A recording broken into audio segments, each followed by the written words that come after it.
Welcome to the TruthLover video podcast presented by Love and Truth Party. I am your host, Will Pye, author, speaker, transformational coach, and founder of Love and Truth Party. You can find out more about me at willpye.com.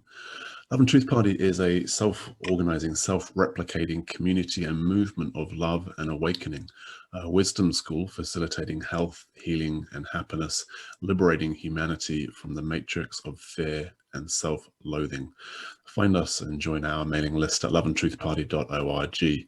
We exist to empower the deep realization and integration of unitive consciousness of one human being and to inspire action in the world from this clarity as New Earth Ninjas, our playful avatar.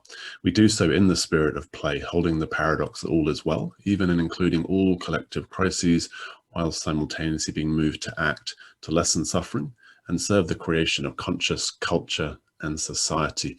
Our projects include distributing 1 million love letters from the universe, inviting people to receive the love and care in these and within the happiness acts, including the 7 questions and other free resources, plus our meditation, gratitude, cancer, depression online courses found on loveandtruthparty.org. We believe that in giving, we receive, and we invite you to pay forward the value you receive in this podcast by sharing, liking, subscribing for more great content, leaving a review on iTunes, getting your love letters from the website, following us on social media, and consider supporting us with a financial gift at loveandtruthparty.org/support. I'm really excited to be joined today by a very special guest, Kerri Hummingbird. Kerri Hummingbird is a soul guide, a channel of and embodiment of White Eagle, an ascended master who specializes in rainbow light activation of human DNA. She has served as a social activist, leader, and philanthropist for over 3 decades. She is the founder of the Skills Not Pills movement and host of Soul Nectar show. Kerri inspires people to lead their lives wide awake with an authenticity, passion, and purpose that positively impacts others. She catalyzes mind shifts that transform life challenges into gifts of wisdom with her Reinvent Yourself programs for individual and group mentoring. She is the international best-selling author of The Second Wave, Transcending the Human Drama, and the award-winning best-selling book, Awakening to Me, One Woman's Journey to Self-Love, which describes the early years of her spiritual awakening. Kerri, welcome to the show. It's really wonderful to have you here. Thank you for having me on the show, Will. It's delightful. I've enjoyed our connection so far.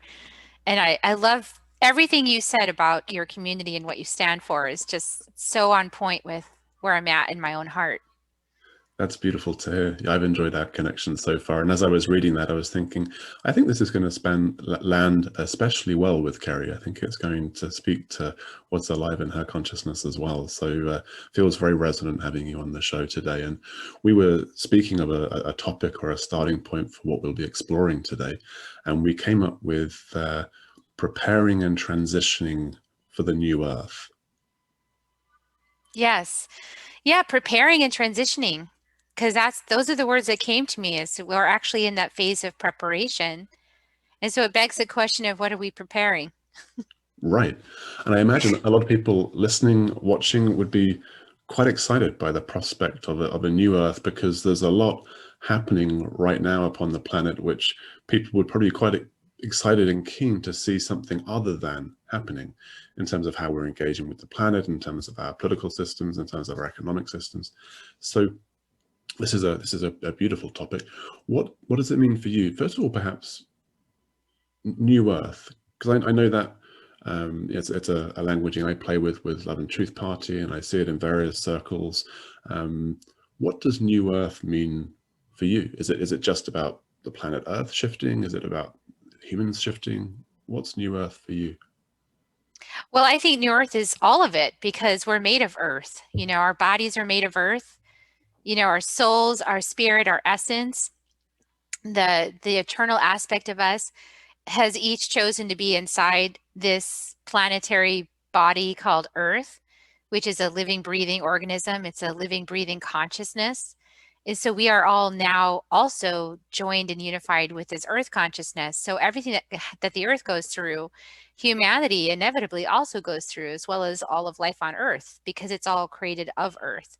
So the earth is passing through another part, a new part of the galaxy where things are changing, energies are changing. And because the energy of the earth is changing and it's lifting itself in consciousness, then we also are lifting ourselves in consciousness. And I've heard it said we're going up an entire octave. So this is not a small change, it's a very large evolutionary jump that's happening at this time on the earth. With all of the light coming into the planet, I know we all feel this. This is profound. It's been profound since 2012 when the energetics began becoming apparent to us on earth, the changes in consciousness and the rapid change in consciousness, just the way that people are now aware of energy healing, just that alone. You know, when I started talking about energy healing in BNI meetings, I don't know, I think you guys have Business Networking International in Australia as well, but these groups are very based in pragmatic things like plumbers and house painters and that kind of thing, realtors, you know. And I went into these meetings and was like, so I do energy healing, and everyone's like, you do what? What are you talking about? And in the last 8 years since I've been talking about that, people now have enough presence with it that they can say, oh, you mean like Reiki? So they know some words about it. And so that's a huge leap in consciousness in a very short period of time. And you can see that happening all over the industry. You know, if you're tuned in at all to, you know, natural health, organics, wellness, yoga. I mean, just the diversity of how it's expressing itself is pretty astounding. And the number of people that know about these things that traditionally would not is also astounding. So we're already in that pivot, and we each know it's happening. You can feel it. You can feel that it's happening, the shift. So it's happening to the planet because the planet's changing position in the galaxy for a whole new set of experiences. And therefore it's happening to all of us because we're currently incarnated on this planet. So it's happening to everyone. Beautifully expressed. So I hear this new octave. It's the universe is going to be humming a new song, singing a new song. That's an exciting, beyond exciting thought. It reminds me as well, just speaking of how the energy healing thing has shifted, it reminds me of a precious moment that happened quite some time ago. So it would have been pre-2012. And I was working in a fundraising company in New Zealand. And the gentleman knocked on my door and he said that he could improve my fundraising company's results by 100% or so. And it was an energy healing workshop. So I spoke to my manager who'd been wanting me to attend an Excel spreadsheet training. And I said, I'm pretty sure this training is going to be more fun for me. I think it's going to have a more direct impact upon our results as well. So I ended up at this energy healing, energetics workshop with a gentleman called Michael Bradford, and very revealing and very interesting. I won't go into detail, but yeah, it's interesting that showed up in my consciousness at a time when I guess it was a little bit out there, but not out there such that I wasn't like, yeah, great, I want to be doing that. And these sorts of approaches to even the idea that we can change our consciousness and change the world around us, that we can change our consciousness and change the physical world within us, these are becoming more widely accepted, and they are scientifically evidenced. This stuff is not beyond the realms of our existing materialist science. There's still actually a fairly well established rationale for why energy healing would work, why it would be effective. So it's exciting hearing you speak of noticing and observing this shift in business circles. And I wonder what's possible now in those conversations, what's possible now with the average person, if I can use that expression, with energy healing and with these sorts of approaches. Because I'm imagining you're saying, before 2012, back in the day, you might not expect to get many clients from that conventional pragmatic circle, they might not really recognize the value of that for them now. Is it happening more that people would go to those crazy energy healers? Is that something that's more on the menu for people? What have you noticed? Well, yes. And it's also on the menu that people who have been conditioned in fear about things like energy healing through institutions, religious institutions, even these people are waking up to feel, know, and perceive that it's not exactly the way they were taught. This is not actually true. And it takes a great deal of courage for a person like that to open up to meditation, to open up to intuition, to open up to connection with the earth, because of all of the generations of programming and fear-based programming that's been happening in these family lineages through religious institutions. So now we're actually in a space where I'll even have people who have been very heavily mired in that kind of thinking approach me about, okay, I really feel called to what you're saying. I feel called that the earth can't be bad. I'm made of it. So how can I shun the earth? How can I say I'm separate from it? How can I be afraid anymore of what I'm made of? And I know this is wrong. And I I know I need to, I'm scared though. I have fear because of all this conditioning. So that would So be I have people coming to me. Yeah. So that would be conditioning of, a church saying that yoga is the devil's work, or Yeah, stuff like breathing deeply is not good for you. Yeah, absolutely. Great. Don't stretch those muscles. Whoa, that's really bad. But if you're not conditioned with that thinking, you can have a good laugh and jovial about it. But really, if you're conditioned with that thinking, it's terrifying. It's actually because you've been so conditioned to think. Like if you engage in these things, if you listen to your intuition, if you open up to spirit, if you connect with the earth, if you do yoga, if you do any of this stuff, that you're going to go straight to hell. And so that whole paradigm of thinking is based in a model that was part of the space that we were in the galaxy, but we're moving out of that space. So the age of Pisces is that patriarchal control over energy, the suppression, the control over, the denial of the feminine. And the feminine is all those beautiful arts. We each have masculine and feminine energies. So I want to say that regardless of whatever body anybody's in, we all have the masculine and the feminine. What's happened is that the negative pole of the masculine has been dominant. And that's all through the age of Aquarius. So then we see separation, we see wars, we see competition, we see scarcity, we see this idea of, that if you're separate, you don't have abundance, right? Because you're not part of the oneness. So that's all thinking of that patriarchal negative pole of the patriarchy sort of thing. We're moving now into more divine feminine energy with the age of Aquarius. So as we shift into this new energy, we're opening up the divine feminine. We're opening back to our Mother Earth. We're opening back to the intuitive arts. We're opening back to breath and to feeling and to sensing. And so, we're making a radical shift. We're shifting from, I don't want to feel anything. I'm going to suppress it and take a not feeling pill and, deny it and shun it and put it aside and compete, and it's scarcity, and I'm separate from you, so I'm going to go to war with you to get your stuff because I want it. And all of this thinking into, oh, we're all one. Oh my goodness, what we do to the oceans, we do to ourselves. Oh, this is a closed system. Oh, we're all part of the same being. Oh, I have to listen to my intuition to know what to do. Oh, there's something bigger guiding me. It's not all about me. It's a very radical change in consciousness that's taking place. So it's tumultuous right now. Some people who are resisting this shift are really freaking out. And others of us who have already made the shift because we embraced it, we're like, oh yeah, that's what's going on right now. So it's kind of like, where do you want to be in that equation?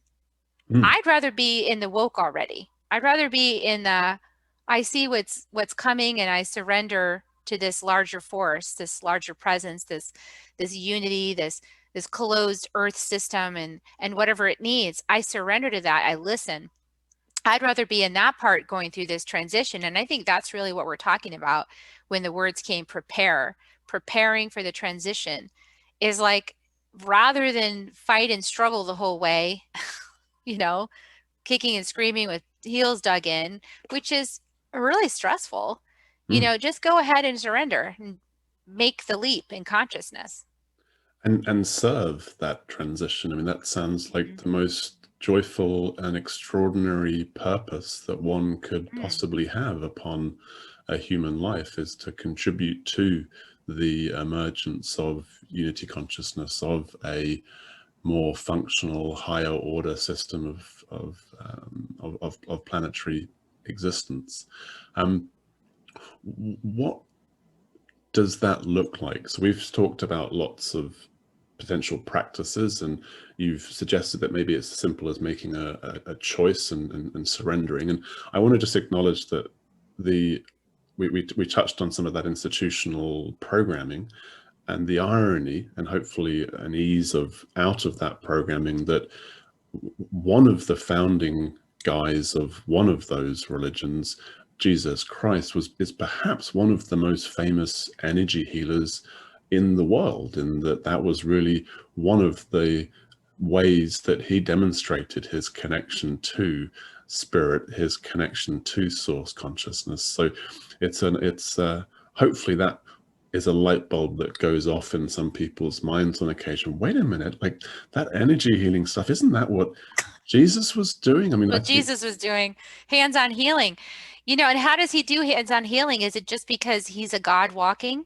It's because he's connected to all that is. He understands his place in the great cosmos. He understands himself as the same conscious energy that creates everything. So it's like, I actually have some people that say to me, well, I understand that that the consciousness, God source creator is in everything, but I'm not sure it's in me. I'm the Doesn't make sense. I'm an exception. I'm like, how could you not be it? I mean, so it's everything that is, and so that's including you. I mean, you're part of it too. So, but this is how the mind has been really conditioned to think of separation, and it's been part of the program. Now, it's not bad. We were having an experiment, right? Like consciously, our unity was like, oh, what happens when we're, you know, separate, or we think we are? What is that? What is life like then if we think we're separate? So we found out. We found out what it's like. We experienced that. But now we come back in. So, you know, this is a collective movement. So even though you have free will, you don't exactly have a choice. I mean, it's like you have free will of when you come along, but you don't have free will about whether you're going to come along. You're going to come along. So you can choose how you come along. There's like some things you can change and some things you can't, right? Like in your life, you've even noticed, probably everyone listening, you've noticed that there's some things in your life that you could have a great deal of influence over, and then there's other things that just keep happening even though you don't want it to happen. It just happens over and over again, and you just can't get away from that thing, whatever that is. That is your soul's curriculum. So just like your soul's curriculum can't be denied, you can't just not do it. It's part of what you're here to do. So the thing keeps coming up because you have to face it. Same thing with this. We're moving to unity consciousness. So everyone's coming, and you can come how you want, but kicking you're or screaming or more gracefully. I prefer if people come gracefully. But if you don't want to come along, what happens is that you can't reincarnate on Earth. You know, you'll just have to reincarnate on another planet that's in a different part of the galaxy that's going through the kinds of lessons you think you want in separation. So, you know, you just can't come back here because this planet's ascending. If the whole planet is going through an ascension right now and you're on the planet and you're made of the planet, you're going on the ascension. You know, you're going along with it. So that's where we're at. So I'd love to hear your thoughts on how many people are required or will inevitably go through the fullest awakening into unity consciousness. So I hear you that ultimately it's everyone. I hear you that that's an inevitability, that truth will manifest through all bodies in time. I imagine that's going to take a little bit of our Earth years for that to manifest. But in terms of tipping the balance, as it were, So I think we would all be familiar with the notion of critical mass, or you can drop that ink into the water and you drop 3, 4, and then suddenly, boom, it goes, the whole thing is black from those few little dots, or whatever color the ink is. Maybe black was the wrong color to choose. It's green or pink or golden. It's rainbow colored. Rainbow colored, right. So there's water, then it's little drops of rainbow color, and then it's just boom, the rainbow is there. So this idea of critical mass, it's seen in systems theory as well. And I'm wondering, what's your sense in terms of how, we could say the mathematics, or how the proportionality might unfold? Because I know that many people will have had the experience, I think, certainly I can relate, that one can, in their awakening experiences, feel a little bit isolated from the rest of humanity that seems to be pretty into this kind of, you know, violence and hatred and fear and judgment and so on. So is there a proportionality? Is there a number? Is there a percentage? How do you see that working? And maybe over what time? That's a great question. So flashpoint is another example of this, right? With fire, flashpoint, like the critical mass builds until the fire just flashes and just. So another example I'm going to give is the dragonfly. So you see I have butterflies behind me, and I love butterflies. Butterflies are awesome. They transform very rapidly from one creature into an entirely different creature. And they do it inside this cocoon, and there's this whole method that happens inside the cocoon where they just completely disintegrate and fall apart, which is a spiritual awakening.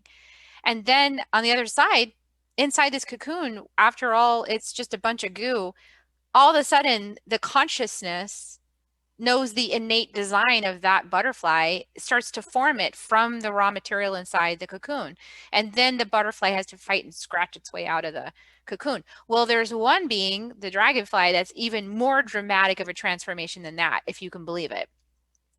Is that there's dragonfly is under the water. It's this underwater creature, that swims, and it's completely different. But it gets this evolutionary pull, and it pulls itself up on a blade of grass, and then the sun hits it, and it literally transforms in just moments. It's a flashpoint. Bam! It's a different creature, and it flies off. So this is really more akin to what the transformation will be like for human consciousness. And this explains also, like, we are really in that phase right now of the dragonfly, bam, flashpoint, bam, lightning transformation of human consciousness. It's been building and building and building and building. It will continue. The energy is pouring in and building, and the earth herself, and we're made of earth, right? So the earth herself is going through this metamorphosis, and it's going to hit a point where it's just like, bam, overnight almost, people wake up. Now, what does overnight mean? I don't know exactly. I just know it's going to happen very quickly. And so think about it like, how did Neanderthals, like, overnight all of a sudden just become these other, humanoids? How did that happen? Well, we're in that moment right now. That's the moment we're in. So if you think about how profound that is, it's amazing, actually, that we're alive at the time on the planet where one of these huge evolutionary leaps of consciousness is going to be happening and is underway right now. So in our lifetime, we're going to see, just think about the dramatic changes we've seen since 2012. That's 8 years. Just in that amount of time, it's been astounding. And it's quickening. You can feel it quickening. If you're tuned in at all, you can feel how things are quickening. Everything is ramping up. And so part of this COVID thing, if you think about it, this year was like, if you need to make a rapid evolutionary jump as a human species, you need to incubate. Like, you need to slow down so you can speed up, right? You need to come in.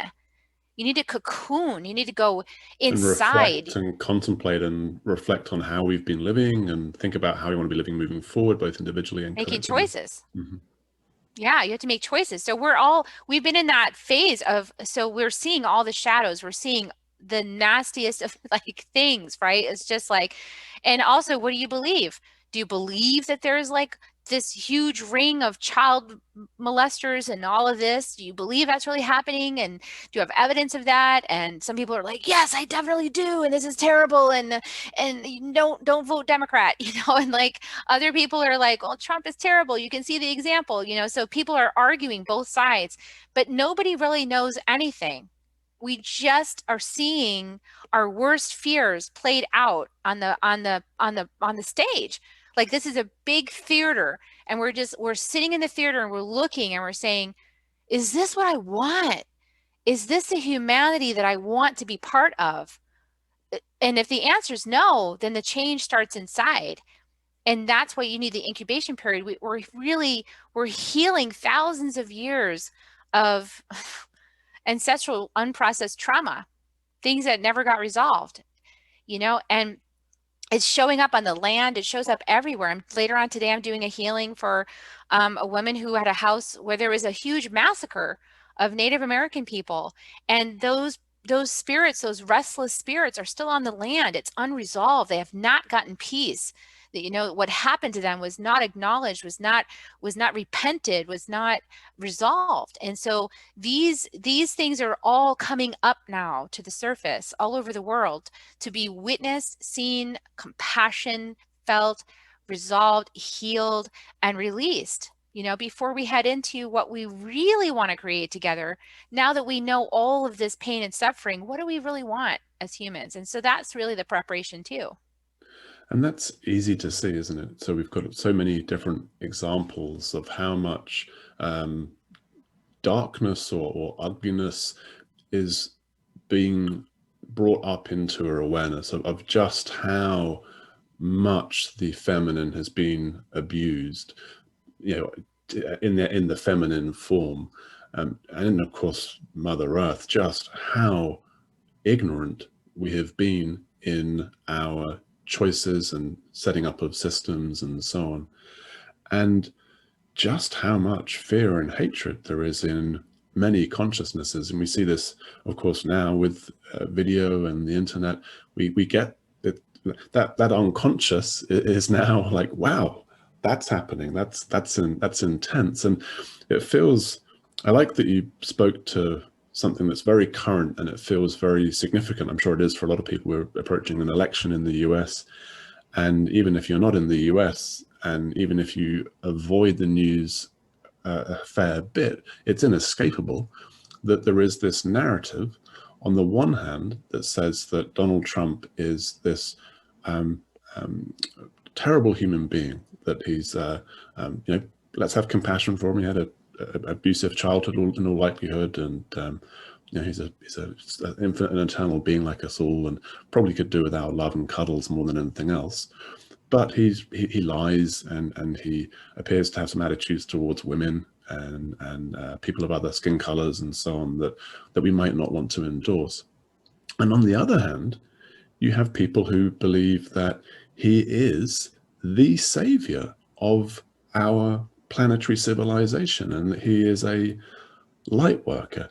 Now, I feel that the first one seems more likely upon the evidence, but I also know that the way that light and dark interplay and move and manifest in this world is not something that I actually can understand and grok and see myself. So, and it's not also necessarily that the light worker would be consciously a light worker and aware that they're a light worker. Their role in the play might be to bring forth all of this darkness, including through their own behavior and their own conduct. So who knows, maybe it's a bit of a metaphor to think of Donald Trump as a light worker rather than a sort of literal idea of him as the sort of Jesus figure who's come into this life to bring consciousness and love into human experience. But well, I also have gone back and forth on this, because in the 3D experience, he's quite distasteful, but if you look at it from the bigger picture, the soul level, you're right. Most souls don't really know. They don't necessarily remember their soul agreement, what it is they came in to do, because it would be very hard to keep doing that stuff if you knew who you were in truth. You know, it would be very hard to act that way. So I imagine that he probably is a very big light worker, because he's agreed to take on all the negative pole aspects of the patriarchy and embody them fully, you know, and then everybody can project all their anger at him and all their hatred at him and all their resentments at him for everything that the patriarchy's done in their own family lineages that they have a hard time dealing with their actual family members. He's like a prime target for like all of that hatred. And so in that way, he's taking it all on, you know, and processing it. You know, he's got a very narcissistic personality on purpose this time, right? I So was he going doesn't to have to say, a feel any of it. narcissistic personality with a lack of empathy would Yeah. be essential for that role. Essential to do that. You would just die under the would projection. crumble. Yeah. Crumble under all the projections. So he's actually taking on all of that hatred from around the entire globe, because at this point, everybody, you know, around the whole world, there's a lot of people that can't stand him. So he's taking on all of that hatred that we don't know what to do with. We don't know where to put it. So, and a lot of people don't necessarily have the skills to process their ancestral trauma at this moment. But see, that's the territory we're moving into. So for everybody that's listening to this, you are in the space to have the inkling that that's what you should be doing right now to prepare, is to heal your ancestry, by doing your personal work, because our ancestors live inside of our bodies. You know, we have ancestral DNA. All of our ancestors' experiences throughout all time lives inside of our very ancestral DNA inside our bodies. I've actually done healing ceremonies where I've been using plant medicine. I've been on ayahuasca, and I've said to my ancestors, okay, ancestors, if you got to forgive something that you didn't have a chance to forgive in your lifetime and you need to release it to set us both free, then I give my vessel right now. Forgive it through my vessel and we'll release it now. And I just would feel all the ancestors like whooshes of energy, just whoosh, whoosh, whoosh, whoosh. And it's just so intense. And all of this shaking and trembling. But is it worth it for me a couple hours to be really uncomfortable in order to clear all that ancestral history? Yes, absolutely. Sets me free, sets my ancestors free. And then it's like a big hug, you know, it's like my ancestors are so grateful that I said yes to be the one that stops with me, you know, and that's really who we are. So this preparing and transitioning, you're touching on some sort of practical measures and steps and what that might look like. And integrating our trauma seems to be, and that we say our trauma, you know, it's not necessarily mine, in that it's not necessarily just that which has arisen in this lifetime, but the intergenerational trauma that I have no doubt inherited. And it could look like plant spirit medicine work for someone. There are also many more and more effective trauma release processes and systems coming on board almost every month at the moment. I see these trauma release conferences like, oh wow, there's a new expert who's been working for the last 50 years and they've got this model now to share and so on. So it does feel like in the case of the most intense pain and the most intense suffering and difficulty that comes from the most challenging of life paths, we now have the understanding and the insight and the mechanisms to heal that, to integrate that, to release that. And it feels like that's really important to emphasize. And obviously you're a practitioner of shamanic work, of healing, and many others are. And it feels worth mentioning, my next appointment today in about an hour and a half is the fourth in a 4-stage series of DNA activation through a program that Sol Luckman at Phoenix Regenetics, I believe, is the sort of source of this program, has originated. And that's been a process over 5, 6, 7 years, I believe. And there's so many different ways, or it could just be, you know, taking up an organic diet and, you know, as a gift to Mother Earth, as much as it is a gift to our own physiology, or taking care of our body through that, you know, that dangerous breathing and stretching that we call yoga, or whatever else it might be. Are there any other sort of keys or themes that or maybe just practical steps that you feel are likely part of our preparing and transitioning? Yeah, absolutely. Well, so obviously ancestral healing work is a big part of what we could be doing right now. But even before we get to that, we've got to deal with our own self. So, you know, if you haven't noticed, a lot of us spend a good part of our time just dealing with all of the inner noise of our lifetime and all of the resentments and depressions and I wish I could have and I doubt and confusion and I'm not sure I can and this inner stuff that goes on. It and all the mental chatter and everything else that can take a lifetime just to get that all in order, right? So but we want to be prepared for new earth. So we have to actually really invest in that right now. Like it's important to get to a space where you're okay with how it worked out for you, where you see the blessings of how it worked out for you. Whatever the thing was, whatever the traumas, whatever the things you perceived as things you don't want or I shouldn't have been that way. If we can get into peace and harmony with that's the way it was for a reason. And here's what the gift and the gold and the blessings I had from all of my life's traumas. Then what happens is you step in, you reparent yourself. And in reparenting yourself, you're really taking care of your inner child, which is all the yous that ever were up until now, right? You're taking care of all of those. You're the one holding that space so that you can be an actual adult human being on the earth, making adult decisions that are going to affect 7 generations forward. So that's what we need on the earth right now. We need adult humans. And when I say adult human, I mean a healed human that can hold themselves, that is no longer like really mired in their own life journey story, but is beyond it and is like, okay, I'm planted, I see, I accept my life the way it was. I'm looking out and I'm seeing what needs to be done in my community, in my family, in the world, and I'm taking action. That's who we need right now. And that takes preparation to get yourself in that spot, authentically get yourself in that spot. Right. And when I hear adult, a word that comes up for me is responsibility. It's something that my father really helpfully pointed me towards. And that word can seem a bit onerous or heavy for people. And I think many would be familiar with the taking it apart to the ability to respond, our response ability.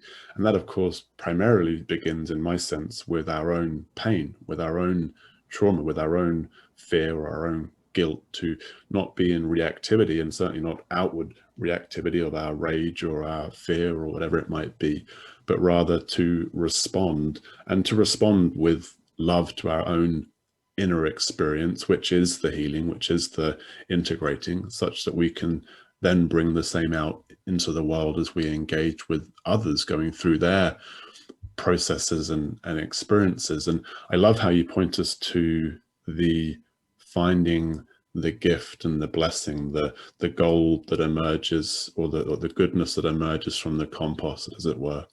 And this is something that is really key in radical gratitude, as I call it, in this process of asking, what's the gift here? What was the opportunity in this? And the third question that I asked, which came into my mind as we were speaking earlier, because it's something that you're really authentically clear on, which is, if I had somehow created this in order to learn a particularly powerful lesson, a particularly valuable soul lesson, we might say, what is that soul lesson? What is that gain? Is it self-love? Is it compassion? Is it selflessness? It's something really, really juicy. And often it's the more challenging, intense experiences that we go through that are there to facilitate those big lessons, those big opportunities. And so if we're talking about being upon the planet as it shifts into a new level of consciousness, as it shifts into a new level of functioning entirely, it feels inevitable that for many of us, that's going to be our inner process. We're going to have really profound transformations. For example, from guilt and self-loathing to total self-love and forgiveness, for one, to speak personally, and I'm sure that's true for many people as well. So that message of forgiveness of self, forgiveness of our own being and bringing love and peace to our own experience, narrative, sensational experience in the body from moment to moment. That's powerful juice you're bringing into the world right there, I feel.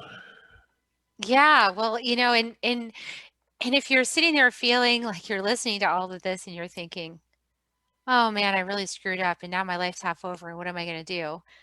My encouragement is to stop the pity party right now, because like everything you've been through up until now is your gold. Like everything. It wasn't a distraction or a waste of time or something unfortunate. It was the way. It was exactly the way you needed to experience life in order to get the gold that you're here to bring out into the world. So it's actually glorious, and there's nothing wrong with any of it. And it will all make sense as you accept that it was there for you and it was intentional. Everything's intentional. That's the thing. And I don't know how many times I've gotten taught in those mind tunnels, especially as a mom, because I have sons, and and I think back to like, gosh, if I only knew then what I know now, and I would so do it differently. And but I was the person I was going through those challenges, and I was learning from all of them to become the person I am today. And would I be a different mother today? Absolutely, as a result of going through what I went through. And to keep in mind too that we all make a soul agreements. So you chose to come in as the child to your mother and your father. You chose that. So before you came into this life, you saw what was happening on the trajectory, and you got to look at what mom was going through and what she thought about herself and her whole ancestral history, and you got to see the dad and what he was going through and his whole ancestral history, and you got to see their whole hang-ups and their relationship, and you got to see some trajectory on where it could go, and you made a conscious choice to be part of that.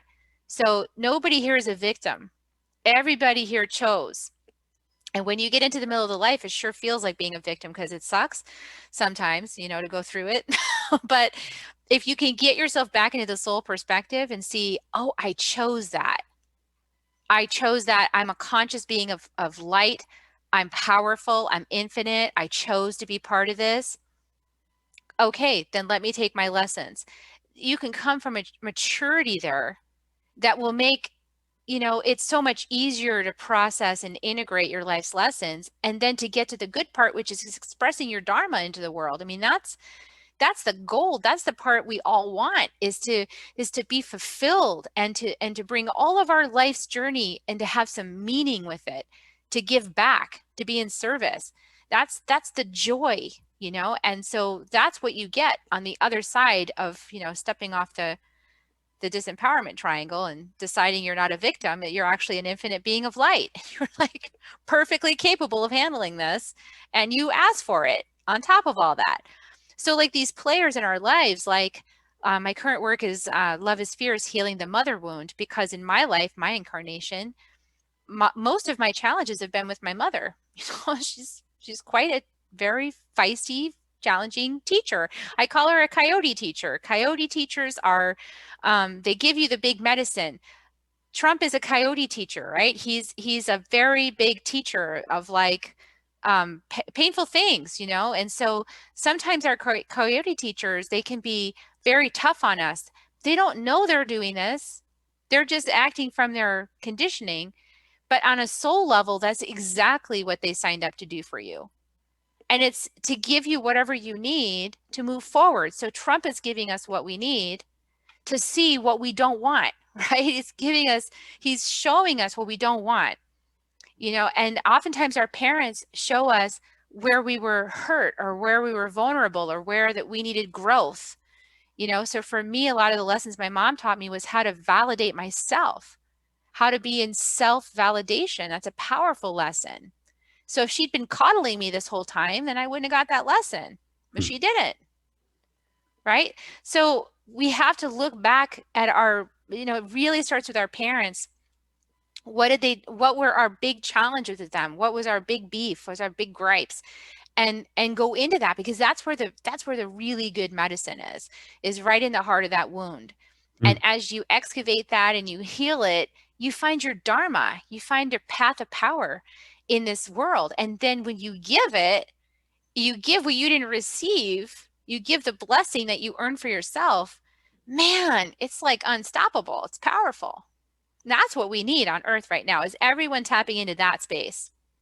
Yeah, I feel the truth of that. And there's a documentary I just watched recently. There's a couple of examples I want to offer to support what you're powerfully expressing there. One was this documentary called Little Big Farm, or The Biggest Little Farm, something like that. Brilliant documentary about this couple that just bought 200 acres north of Los Angeles and were committed to creating a farm in the old way where everything was allowed, kind of permacultural style. And a coyote showed up and started to eat their chickens. And it happened again and again, or then it ate the ducks, and it was like 30 or 40, just destroying that part of their business. And he was determined not to shoot the coyote. It was like, there's got to be some medicine there. There's got to be some function that the coyote plays in this bigger picture. And understandably, there was resistance to that. It was like we've got to shoot the thing like everyone else does, because it's, look, we've got all these dead animals on the floor. But what transpired was they, in the 5th or 6th year, so it was over a 7-year period, they discovered that gophers were destroying their food and the orchards and so on. And then the coyotes came in and started to eat the gophers. So there was this imbalance and this perfect restoration of balance. So I just find that really interesting, because I hear coyote medicine, and there is an example in the natural world of how the bad thing does a good thing and serves how the whole functions in harmony and mutual benefit. And in my experience growing up, I absolutely resonate with your message that I chose my parents and I had a sense of the trajectory. I knew they were going to get divorced. I knew that I'd have a very beautiful, natural, immersed in nature, lots of love, lots of care, lots of compassion in my first 10 years. And then it would go off the rails for a couple of years, and there'd be lots of trauma and lots of deceit and lots of anger and so on and so on and so on. And curiously, at the time, there was an awareness mostly of the trauma and I wish my parents weren't getting divorced, and I really wish they weren't getting divorced in such an unskillful way. But there was also an awareness that the intensity of that pain was that which propelled me to look at things afresh, to really cast aside all the conditioning, good and bad, of my culture and of my parents as what was true in the world, and to begin to work out for myself what was the nature of reality and all the rest. And so I've often marveled at that perspective being there within an otherwise quite clueless and immature and foolish and ignorant 11, 12, 13-year-old.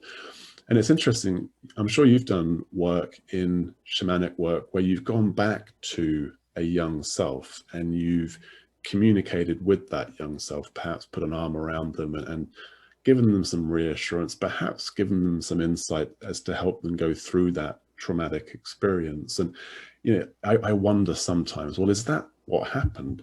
That what I experienced then was simply a consequence of work that I've done since to bring that awareness, or was the soul present in my awareness then? I don't know. It's wonderful to speculate, but I know personally the transformative power of taking that responsibility for our traumas and difficulties and challenges and what that does for us. Yeah, and it helps us, and it also helps our ancestors. It helps everybody in our family unit. And ultimately, it helps every human, because we're all part of one collective human consciousness that's on the planet. So any work that anybody does towards improving themselves is going to affect everybody else in a positive way, in a beneficial way. So, we're all emitting packets of light all the time, just like plants. And so those packets of light have codes and instructions for everything that you've ascended yourself to receive, to embody. So as you do these higher level work, on yourself, for light workers and for people who are invested in their personal growth, as you do this work, you're emitting those light codes, whether you say anything about it or not. And when you speak, your heart, the more open your heart gets, the more healed. When you speak with so much more love. Your heart, your voice is actually able to express more of that love vibration, as it's all connected to the lungs and the heart. So as you speak, it's like you're radiating that energy into the world, you know. So on these podcasts, that's why I love doing them too, because this is all emission, this is all transmission of energy through the voice and through the light energy. So yeah, you can affect lots and lots and lots of people through your personal work. It's wonderful. And we can go back, you know, time is malleable, it's all happening at the same time. So you can go back and recapitulate, and there's a practice I learned from the Toltec. You can go back and recapitulate your life, a certain scene maybe where you feel like you lost power. You can go back to that scene, and you can heal yourself in that scene. You can reclaim your power. You can even change the message or the lens through which you view that scene. You can't change that it happened, but you can change how you feel about it and how you perceive it. And that changes a lot of things. That changes a whole ripple. So when you go back and let's say you change something at 15 and now you're 30, well, now that healing from your 15-year-old self, it ripples forward through all the yous that ever were between 15 and now.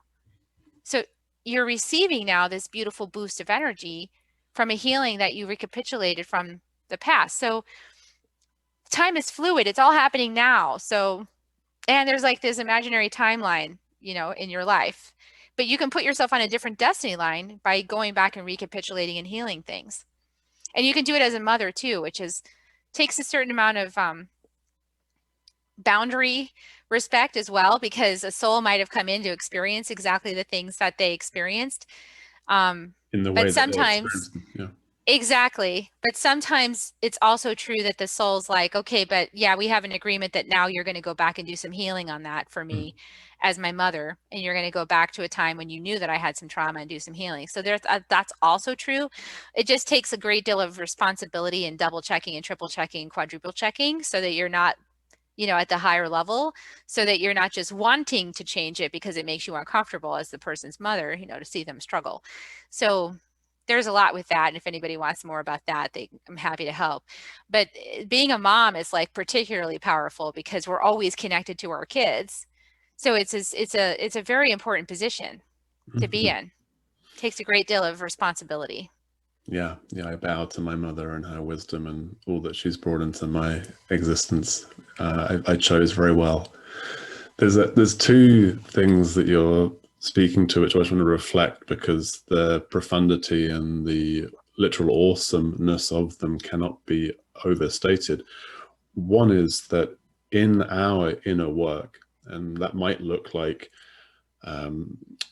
meeting our depression with love, for example. It might mean meeting our anxiety with care and love, or whatever it might look like. There's something that's happening which is both multi-directional in our timeline, and when I say our timeline, our individual life, but also the lives of those to come and the lives of those that have been, but also that it's spreading out into the collective unified field of consciousness that we are expressions of. And that's really one of the central messages of Love and Truth Party, is that we're playing powerfully in the pure democracy of consciousness. So our note, our song, our harmonic is registered in the collective.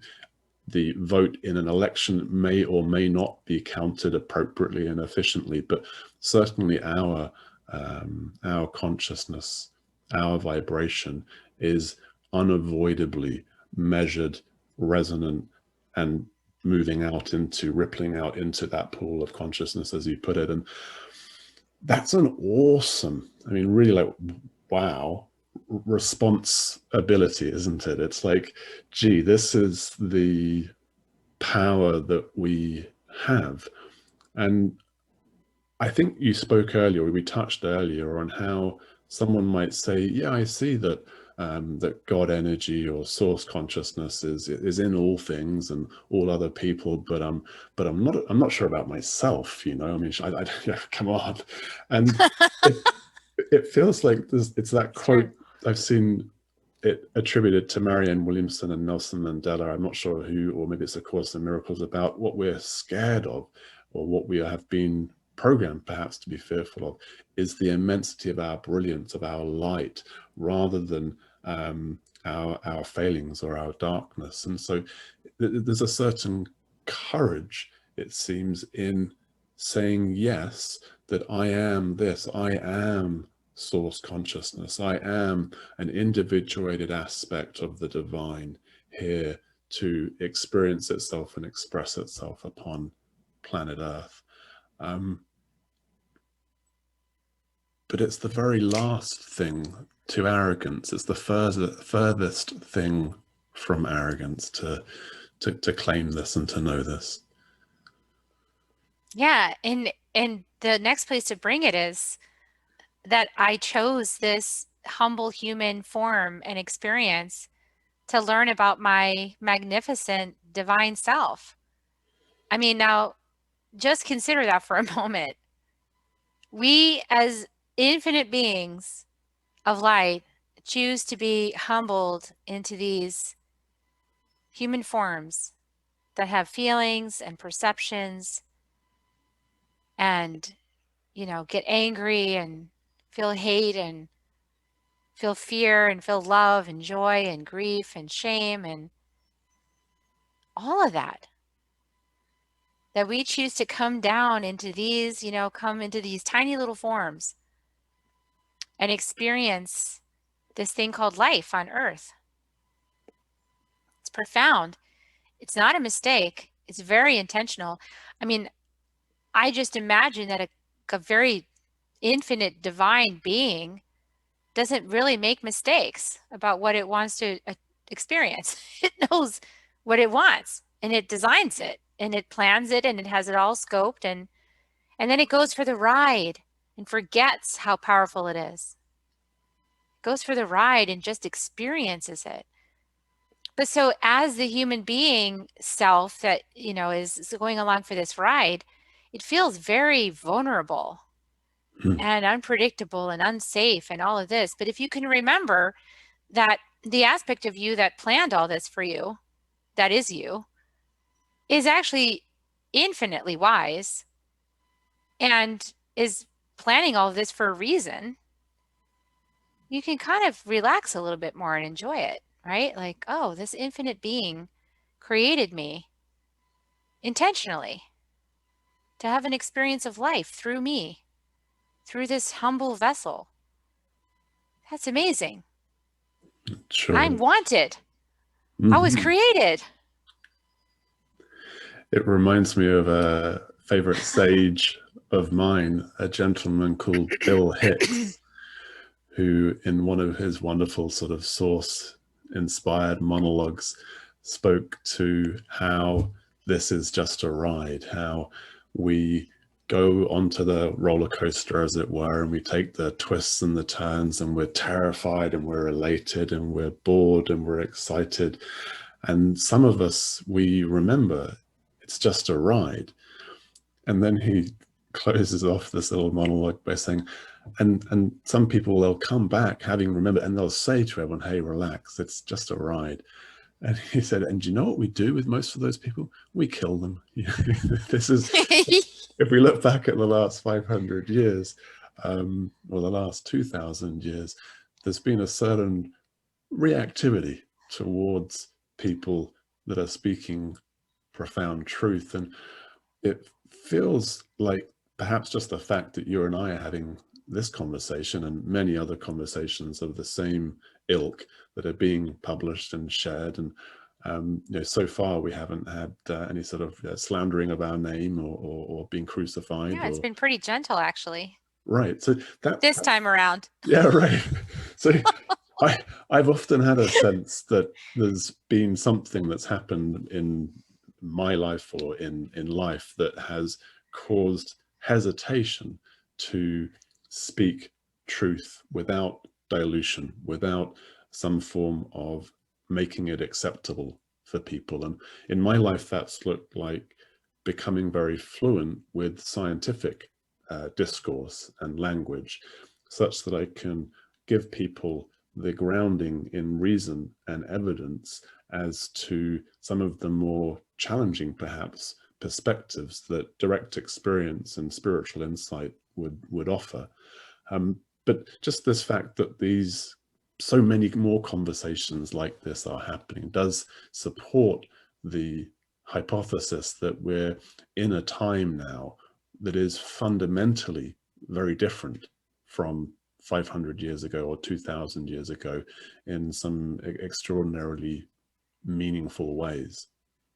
Well, and that really leads into why I wrote the book last year called The Second Wave, Transcending the Human Drama, is I channeled that book from White Eagle. And it's really about how the second wave is, well, it's an influx of souls to the planet who are some self-mastery with this life experience and with transformation and with remembering who they are, right? Getting to the place where you remember who you are, waking your heart back up. That's really part of the main goal of having this lifetime, right? Is to be able to reach that ascension in human form where you know who you are. So the second wave is that influx of souls to the planet. We've been on the planet for, probably about 50 years so far, or some of us a little bit less, between 50 and 25 and 50 years old is the second wave people right now. And it's been a journey of embodying and healing it from the inside out, raising the human consciousness from a human lifetime. That's what we've been doing. And we've been doing it without a whole lot of, plumage and glory and all that, because we just disguise as humans and don't remember ourselves, but just this innate desire to heal, like this just driven desire to find healing, to seek solutions. And now it's time for us to all wake up and remember who we are, and to step out as leaders for others who are, in this soul school of earth that are not maybe as equipped to do things as gracefully as we have. So we're here to teach. And that's why you're all messengers. That's why we got podcasts and everything else, is because we're here to teach. We're here to lead the way. We're here to show. We're here to spread the vibes and spread the energy and help make it easier for these younger souls to ascend, because they're not as skilled, So that's basically what's going on. And if anybody's interested in more on that, well, the Second Wave book is a great place to start. That's on Amazon.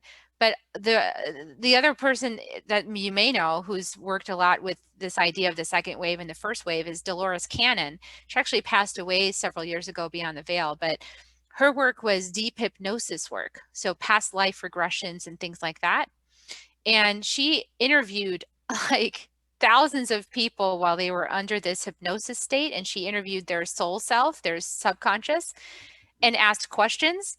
And that's where she started finding out about the second wave, or I'm part of the second wave, or I'm part of the first wave. And she's like, what's going on with this? And that's where she found out that that's basically what's been happening, that there's these waves of volunteers. So if you think back to the 60s, would be the first wave, and you can see what was going on. I mean, some of the music, the Age of Aquarius song, please. Those people were aliens, okay? Like that was completely out of context. Like nothing ever was, that was like a blast of light through music. Please, like you can look back and you can clearly see that was out of nowhere.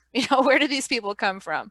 So it's these bursts of visitors to the planet. If you had aliens land on the planet, people would probably shoot them, right? So that's not going to work. So you have to be undercover to be, look like everybody else, basically, in order to change this planet.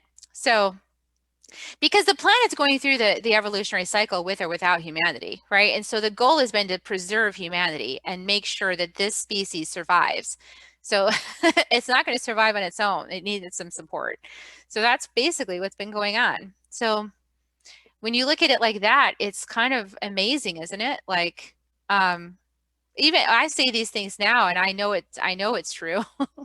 But at first, when I started getting these messages, I thought I was nuts. I was like, what's going on? This is crazy. I can't believe I have to go out and tell people this. This is nuts, but it actually is super true. And a lot of people are just woken up to know like what planet they're from and where their soul is actually from. And, it's a journey. So yeah, it's going to defy science people. Science people are just going to blow their minds open. But maybe at some point we'll have science for this, Will, I think we will. And I signed a pledge recently for I forget the originating organization, but it's towards a post-materialist science, because science is this beautiful system, but it tends to be caught within a materialist metaphysics without actually knowing that it is. It's not conscious that it's got a belief system that's underpinning its inquiry, that is obscuring and limiting its inquiry. If you don't believe that something could possibly exist, then you're not going to do experiments to discover whether it exists or not, right?